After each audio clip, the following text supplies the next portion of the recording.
You know, a very important ingredient in movie making is star value. Well, when it comes to producing a film on auto racing featuring superstars such as David Pearson, Richard Petty, Cale Yarborough, well, you can almost bet it'll be a winner. And such was the case recently when we took off for Rockingham, North Carolina. A cast of 40 of racing's finest had gathered for the big go called the Carolina 500.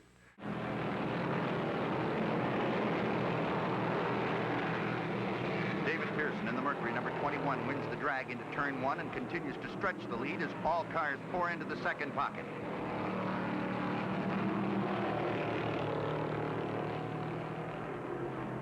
Down the back chute, Allison fires past Benny Parsons.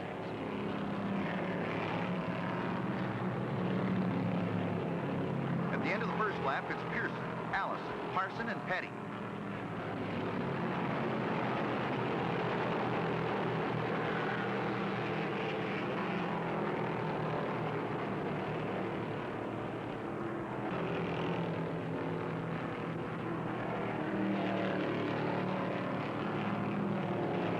David has the Mercury wound out and running away from the pack. The Wood brothers have his car set up just right, but Petty and Yarborough are moving up and pacing themselves well.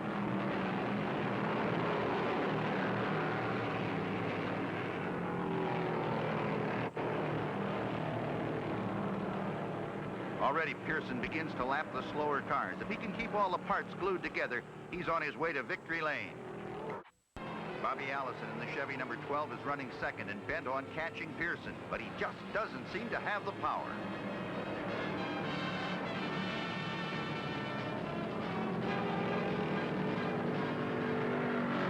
The car care Chevy driven by Cale Yarborough is the first of the leaders to pit.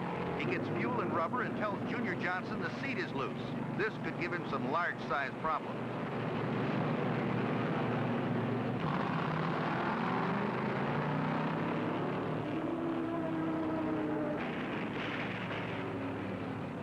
The first caution flag of the day is out when Clarence Lovell spins his Chevy in the turn and careens against the inner guardrail. This brings the action to pit row.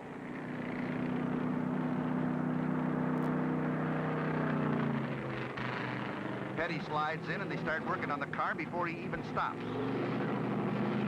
The Wood brothers have David out in 20 seconds.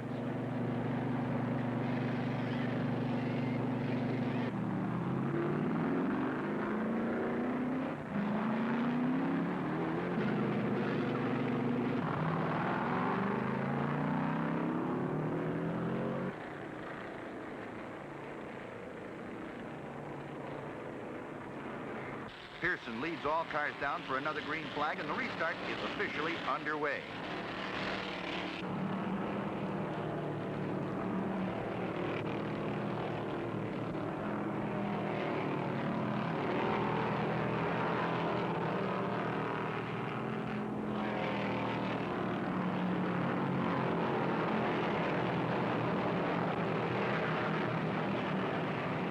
Pearson's big Mercury, number 21, is out in front and moving away. Petty is second with Cale Yarborough third.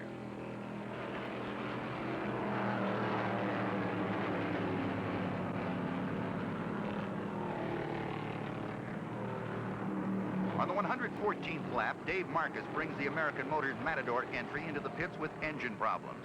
This race represents the first time they've run the big 425-inch mill, and Penske felt that they'd have some bugs to iron out. When the crew discovers a blown piston, the car is parked behind the wall.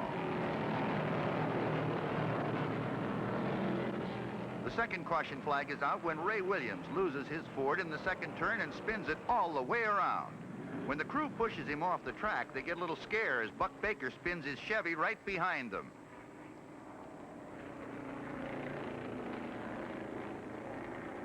Meanwhile, Richard Petty is the first to take advantage of the yellow and hits his number 43 dive.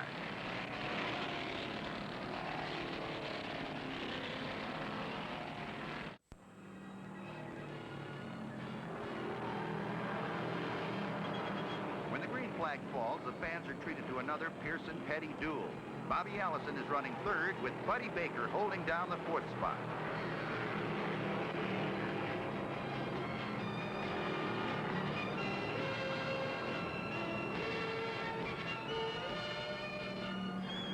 Allison Wilson low, Petty high. They're both running for second, with Pearson still showing them the way.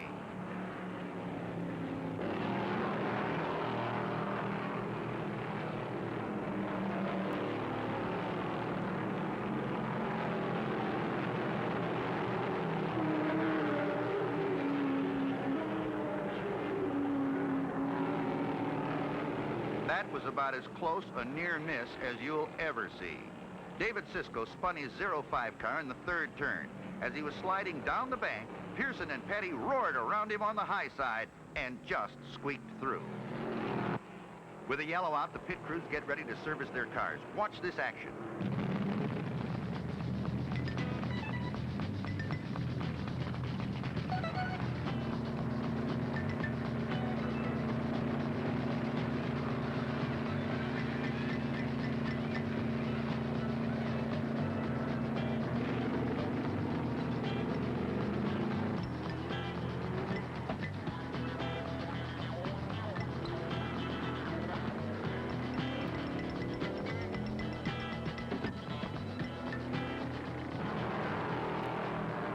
There's the green, and David Pearson is still number one.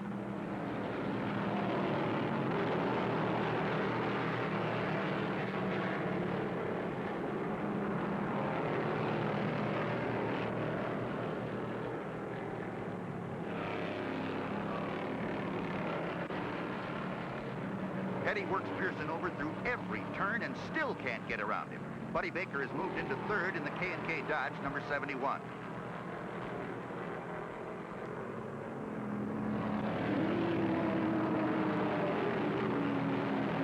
There goes another one. David Pearson popped a radiator hose and spun in the water he dumped on the track, and once again, narrowly avoiding a bad accident.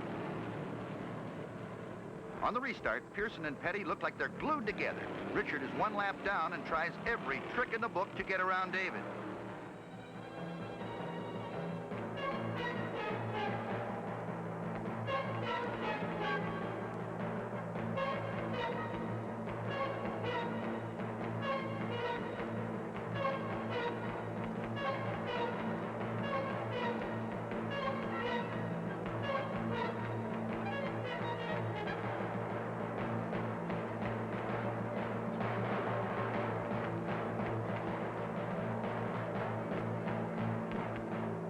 When they run like that, somebody has to brake. This time, it was Petty. When he pits, Maurice and the crew go under the hood, discover a blown piston, and park the Charger behind the wall. Now, it's all David.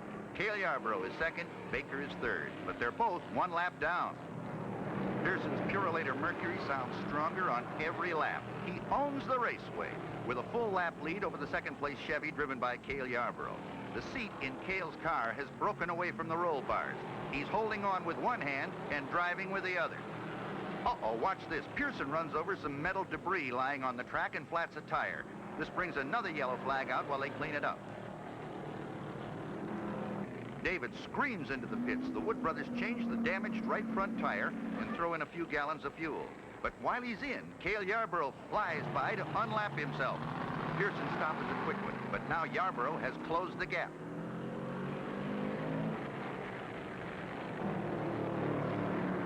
Pearson still holds the front spot on the restart, but now Cale is within striking distance. Buddy Baker in the Dodge 71 is also in the same lap with the leaders.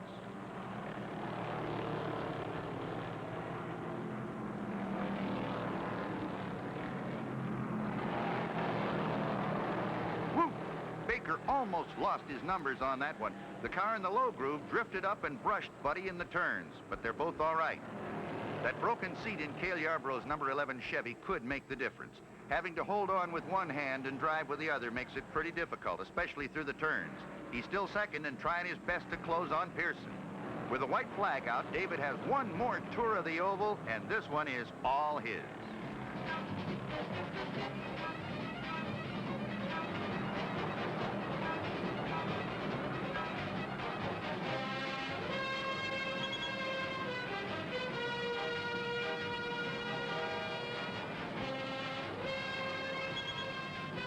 There he goes. The checkered flag snaps down over the Mercury number 21, and David Pearson wins the 8th annual Carolina 500.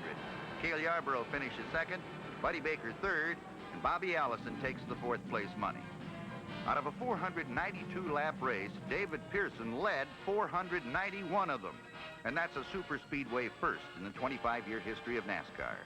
There's no doubt that the boy from Spartanburg, South Carolina, was in a hurry.